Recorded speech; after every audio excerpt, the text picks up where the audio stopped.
அதனால கெட்டுறோம் அப்படின்னு அவங்க சொன்னாங்க. அதே போல அந்த குருவி வந்து என்ன பண்ணுது அப்படின்னா, அந்த ஆத்துக்கு மேல வருது பாருங்க, நுரை மாதிரி வரும். ஆத்துல தண்ணி வர்றப்போ நுர வரும்.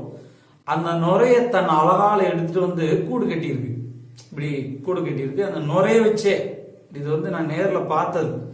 ஆத்துல இருந்து அந்த நுரைங்க தண்ணியில வர நுரைய எடுத்து அது கட்டியிருக்கு. இது நான் பார்த்துட்டு வந்துட்டேன்.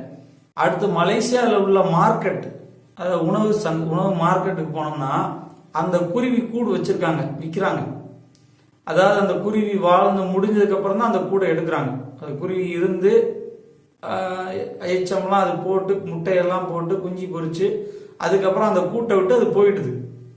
போனப்புறம் அந்த கூண்டை இட்டு வராங்க. அந்த கூண்டோட விலை மிக அதிகம், லட்சக்கணக்கில் இருக்கு. ஒரு கூண்டோட விலை லட்சம். அது என்ன அப்படின்னா அதை கொண்டு போய் வீட்டில் வைக்கிறாங்க அவங்க. அடுத்து என்ன பண்றாங்க,